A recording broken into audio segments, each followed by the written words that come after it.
We are just talking about the difference between attending. Amen? Now, what is the difference of planted? Planted, kapatid, simula nang tumungtong ka sa gawain ito, alam mo, ang Diyos ang nagtanim sa iyo. Amen!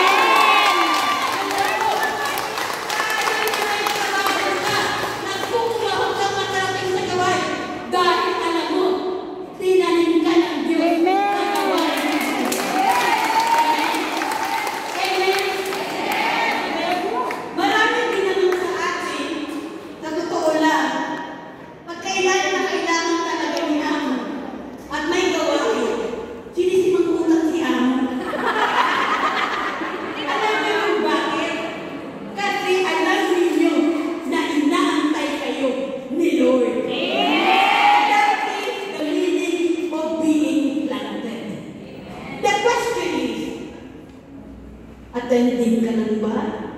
Dahil may kailangan ka? O nandito ka dahil tinanim ka?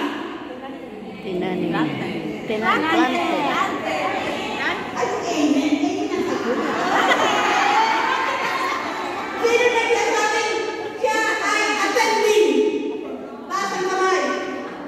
Hindi ako titingin. Pero alam yan. Wow, Lord, ang ganda ng Holy Spirit. Aalam. Sino nagsasabi? Ang Diyos ang nagdala sa kanya sa gawain ito.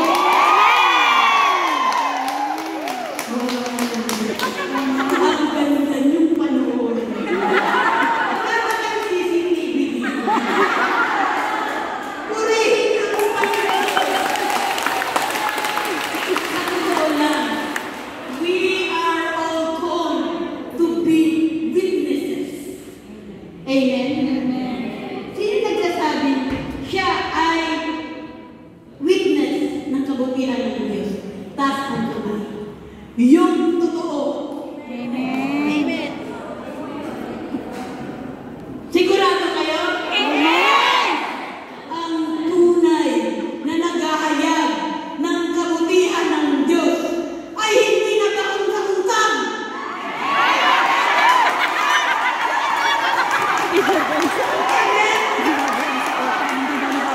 Bayan na! Pinayaran na lahat! Saan mo natin sasabihin na ang Diyos ko ay galante?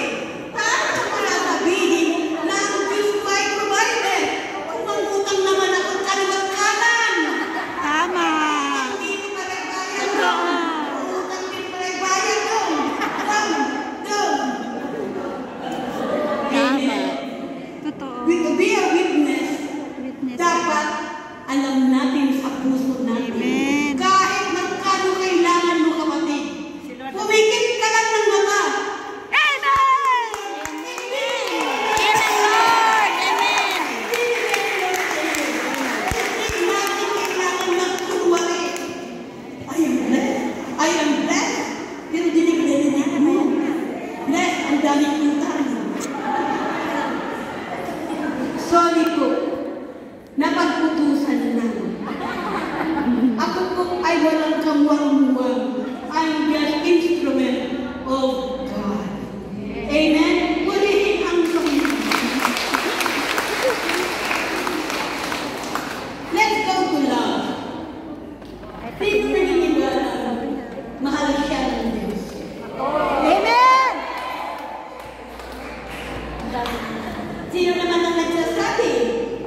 wala na, pabayaan na natin.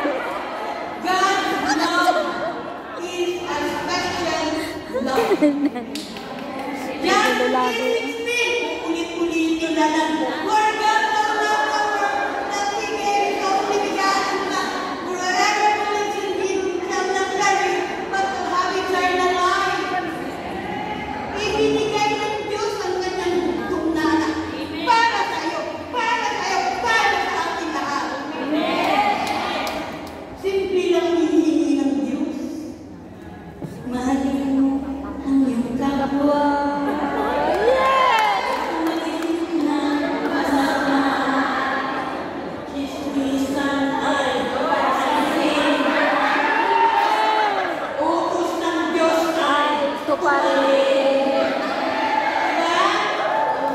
Mahal mo ba ang iyong kapwa?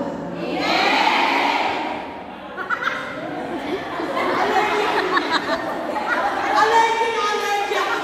Mahal mo ang kapwa mo? Bakit pag nakakaligo mo na ginikismis mo?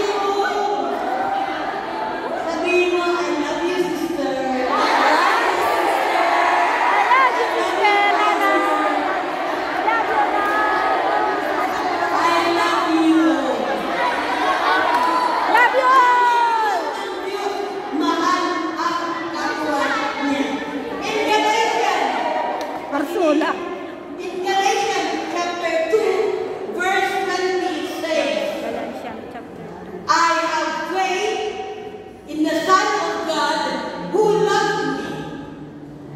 Again, I have faith in the Son of God who loves me and who gave up Himself for me. Amen? Narinig ko yun. Kung mahal natin ang Diyos, ang anak ng Diyos na nagmahal sa atin, dapat mahal din natin ang kapwa natin. Alam mo kasi, ganito yan. Pakinggan ninyo ito. Ito ang susi para alam ninyo tatandaan ninyo. Yan katabi mo, or yung nasa likod mo, or yung nasa harap mo. Kahit ganyan yan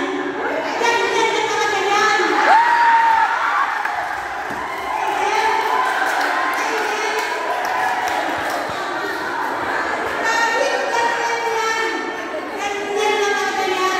Kahit ganyan na talaga yan. Do you know what is the secret key? The secret key is pray for her. Or pray for him. Sabi nga ng Panginoon, do not curse those people who hate you. Sino dito ang mga may taong may galit sa kanila?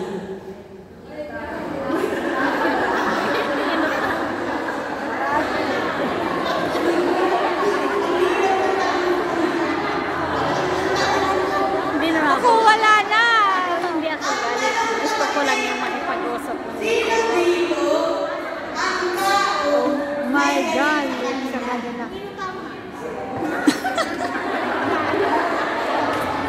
ang sabi doon, Yung inutangan na. galit sa kanya? Purihin ang Panginoon.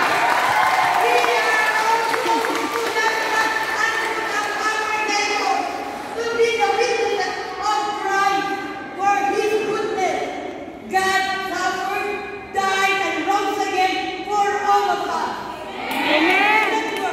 In His name, repentance and forgiveness must be Happy. preached in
Amen.